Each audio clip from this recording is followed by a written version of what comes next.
Gentlemen, to the World of Wrestling podcast, here today to discuss about AEW Dynamite April 16, 2025 review. And my attitude about this show was simple as can be. Pretty much, it was a good show, good matches on the card. The Owen Hart tournament tonight really looked good with the matches they had taking place. The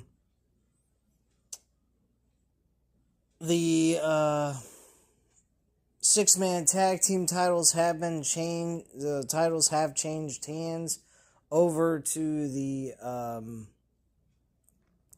to Samoa Joe, Powerhouse Hobbs, and Shibata. So they are now the official tag team champions. One less set of titles on the Death Riders. We are moving forward here. We are getting closer to the end of the Death Riders holding championship gold. Now, granted, that's a perfect sign for us to know that this will end at All In. At least the latest it will end at All In. It could end at fucking Double or Nothing, but I doubt that will happen. Because this is all save for Will Ospreay to win the big one. Other thing is that we had Josh Alexander make his in-ring debut in AEW. His debut was excellent, but he had to suffer a loss because he was the wild card going up against Hangman Page. He then eventually went ahead and became part of the Don Callis family. He joined with them, actually. So, he became part of that group at the end of all this.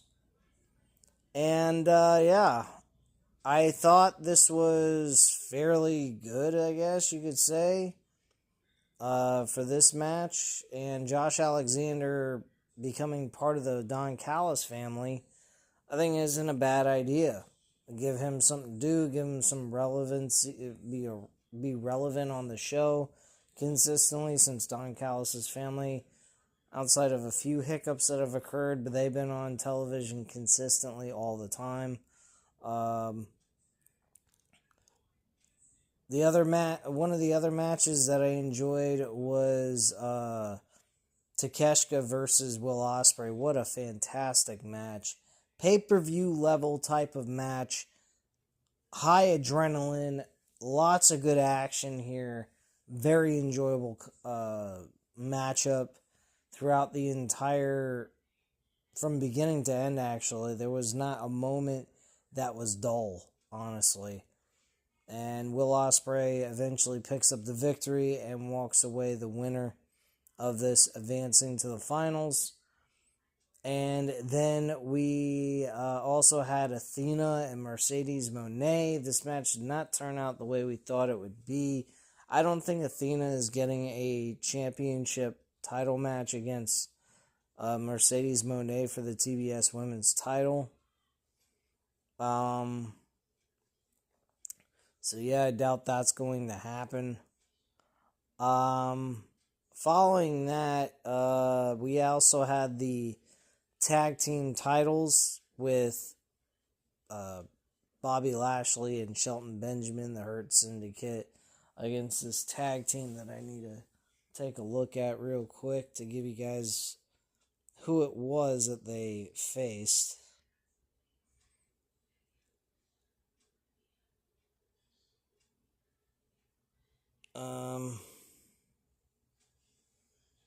The Hurt Syndicate defended the tag team titles against Gates of Agony with Bishop Khan and Tua Leona.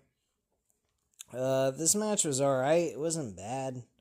Fairly decent matchup. And yeah, that's pretty much the entire card in a nutshell for wrestling. Christian Cage made an appearance for tonight. So Nick Wayne is actually going to be part of the Junior Cup tournament in New Japan Pro Wrestling, as well as challenging for the Ring of Honor television title.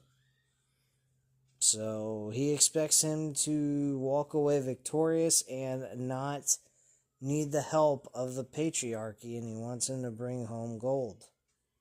So it's basically what occurred there in that segment. There was a segment with Hangman Page before his match. It was about to address facing the wild card tonight when he is interrupted by the Young Bucks and Okada. Matthew and Nicholas tell Adam he's welcomed for them keeping Swerve from winning the AEW World title at Dynasty before promising they'll patch things up with the Death Riders. The Bucks walk off before Okada asks him why is he so angry, and to smile more. He also makes a remark at Page before Hangman confronts him with the Continental Champion trying to save face before Page walks off once more.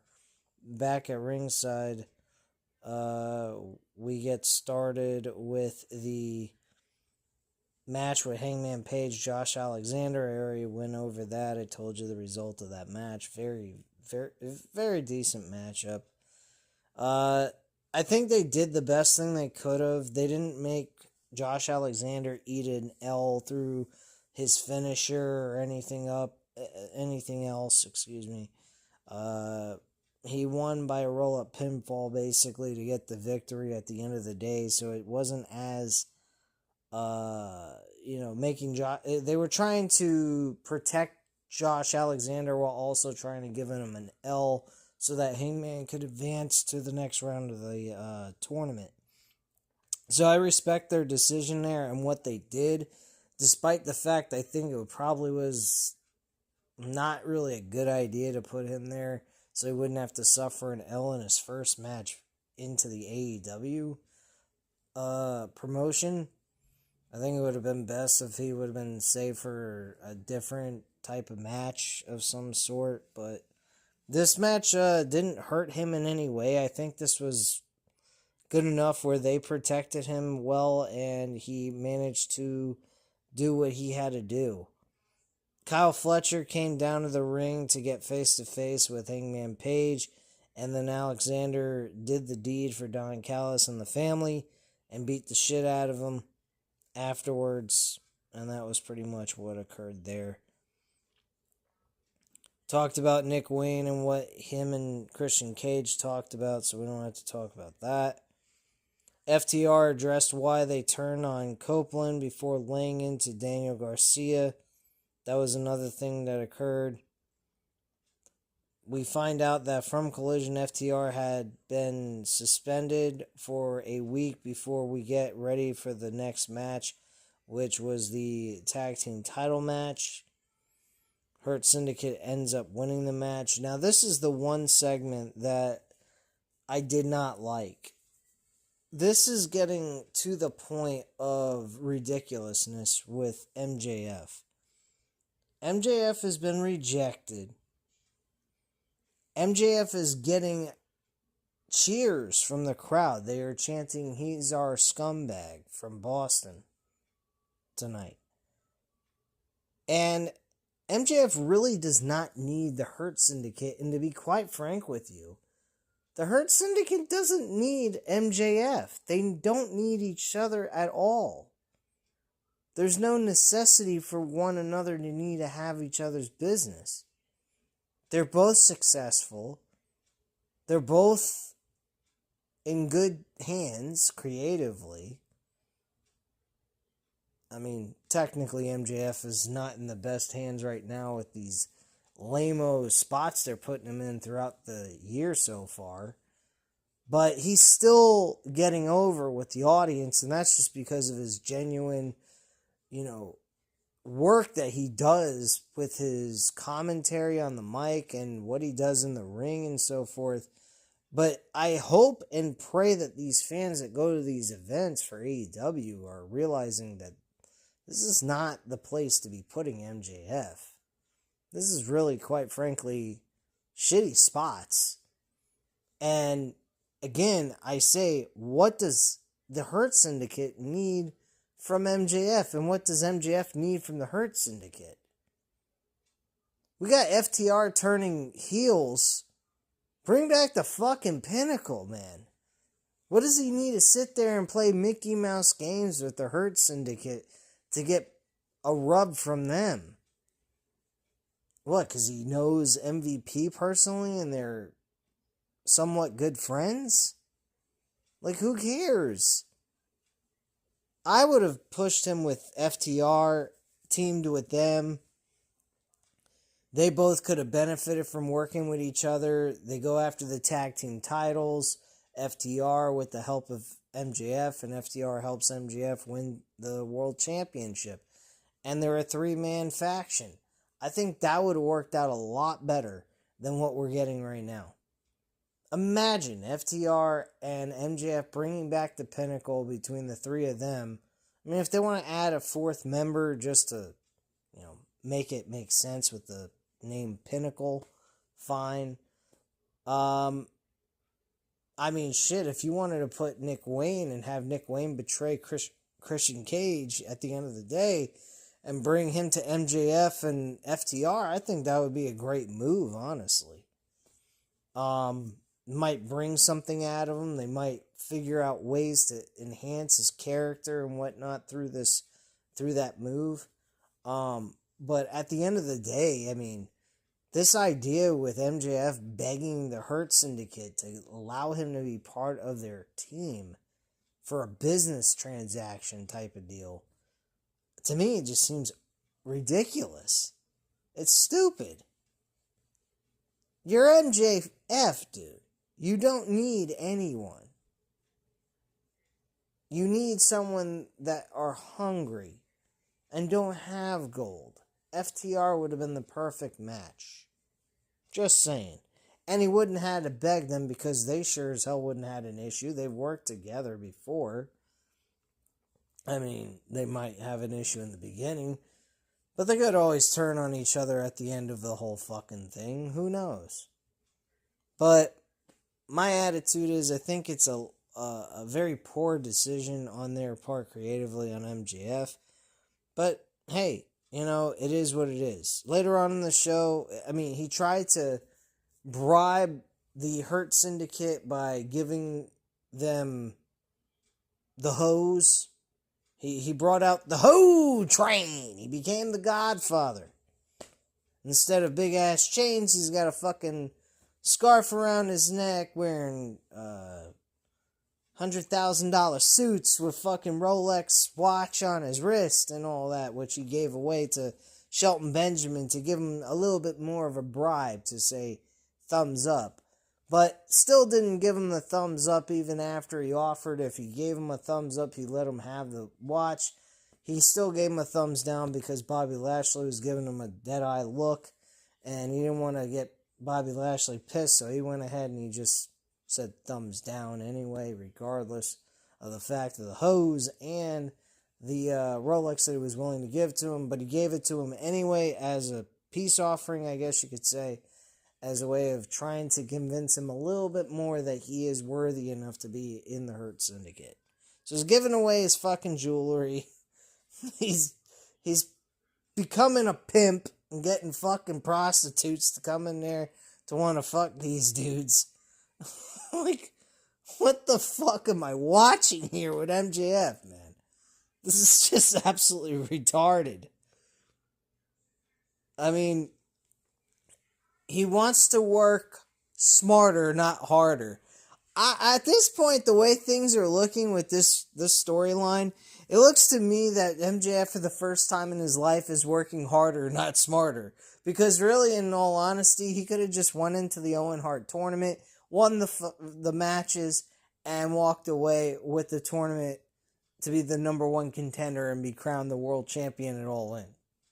But, he doesn't want to work harder. He wants to work smarter. I guess apparently by the lack of matches he could have on television, that's working smarter, not harder. But apparently, he's working his freaking tail off and wasting money on men that he's trying to bribe to get them to say yes to have him in the Hurt Syndicate. But this is where the best wrestle, folks. The best storylines and best logic, absolutely not there. That you will not find that on AEW.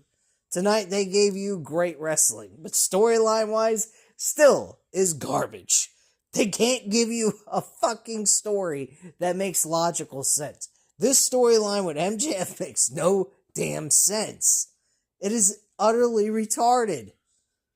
This is the dumbest thing I've ever seen MJF put himself through. He had his own faction with the Pinnacle. I know, I keep going back with that to fight off the Inner Circle at the time with Chris Jericho, Sammy Guevara, and the Pride and Powerful with Santana and Martinez, I believe his name was. I'm not sure. But, he went off on his own and created his own faction. Why can't he do that again? Instead, he's trying to get into a faction that's already established. I just don't get it. To me, it makes utterly no sense. But I'm sure Tony Khan, if I had a sit-down talk session with him, he'd say, don't worry, let me cook, and I'll show you. I'm sure I'll be waiting. Anyway, near the end of the show, on their second segment of the Hurt Syndicate, MVP finally talks some sense into Bobby Lashley. Shelton Benjamin was pretty much convinced while wearing the Rolex watch that he got from MJF, even though he didn't give him a thumbs up. And MVP went ahead and said, look, Bobby, I know you don't trust him. I know you don't like him. It's okay. That's fine. But this is a business deal. This is not him being part of our group like he's literally family or anything like that. This is strictly business. But I will give you my word. He gets out of line just once. Now, what do they mean by getting out of line? They've never explained that, but I'm sure in due time we'll understand all of this. Whatever that might be. What? He goes ahead and he wins a freaking title, and then he tells them to go fuck off after he wins the belt, which is pretty much the whole operandi. I'm pretty sure he's just going to make sure they stay tag team champions while he gets closer and closer to the opportunity to win the world championship, and then he help him win, and then he tells them, piss off, I'm done with you, no need for you anymore, and he goes off and does his thing. I don't know, man. But that's the only thing I see MJF doing here in this situation. Using them till he wins the world championship, and then once he wins the world championship, tells them, boy voyage, see you later, have a nice day, go do your thing, I'll go do mine, go fuck off. That's pretty much it. I have no idea. But it is what it is. So Bobby Lashley at the end of all this kind of gave in and said, all right, I'll trust you and I'll go with what you're saying. Next up, backstage, we follow up on the previous segment by having Hurt Syndicate discuss how they can use MJF to their advantage the moment he gets out of line. Yeah, I already stated all that. All right, next we had the Owen Hart Foundation's men's tournament semifinals with Takeshita and Will Ospreay. Again, great matchup, awesome match overall, pay-per-view level type match. I mean, this was too good for TV, honestly. They should have charged people to watch this fucking match, honestly. This was an awesome match. Will Ospreay, of course, at the end wins. Ospreay celebrates the win to a big pop from the crowd as we get a graphic for our main event with the World Trios Tag Team titles. And like I already mentioned, the Trios Tag Team titles changed hands when Powerhouse Hobbs and the Ops of Samoa Joe and Shibata got the Trios Tag Team titles from Moxley, Claudio Castagnoli, and Wheeler Yuta. And the one that took the L was actually Jon Moxley. He was submitted in the middle of the ring. Now, my question to you guys is this. Is that really a smart idea? I mean, you're taking away the moment of someone beating him for the world title. And you got Jon Moxley taking an L for a title he never carried, except for the fact that one of the members got injured. This is fucking dumb. Why would you do that? That moment should have been saved for when he officially lost the world championship. Tony Khan, all you did there was dick tease us. I'm dead serious. That is the best way of describing what this motherfucker did. I'm gonna tease you on the idea of Jon Moxley losing in a championship match because he hasn't lost not one time since he became champion, as world champion that is, and now we're going to make him lose a title he never even was holding to begin with. What a fucking joke. You have him win in Australia in this 6-man tag team match with Adam Copeland being part of the match. I think FTR was the other tag team partners with Adam Copeland. And you have Jon Moxley part of the Death Riders. And they win the 6-man tag team match instead of Adam Copeland. And then Adam Copeland takes not one, but 2 more losses after that, both dealing with the world title. You can't make this shit up. I'm dead serious. This is just fucking insanity.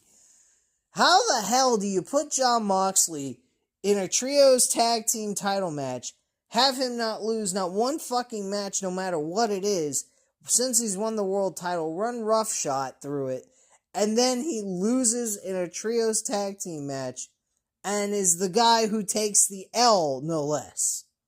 I mean, I understand you want to take the titles off to them to show the sign of the Death Riders falling apart. Fine. But you don't make the world champion, who hasn't been carrying the fucking trios tag team titles at all in this whole entire run of the Death Riders, to lose because he's your current world champion, who is really hated right now, not for the right reasons, not based on the character he's portraying to make them dislike him. They just dislike him because creatively it's a fucking dud. It's dead. There's nothing to this character. This is by far the worst Jon Moxley storyline I have ever seen.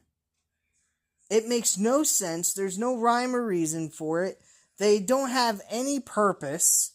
Their purpose is outrageous. It makes no sense. It sounds like they're on both sides of the spectrum. They want to make AEW better. They want to kill AEW. Make up your freaking mind. Like, what the heck are you doing, man? Like, really? Come on. You're wasting our freaking time with this nonsense. And that's Tony Khan for you. That's what he's delivering. And tonight he dick teased everybody with this fucking match.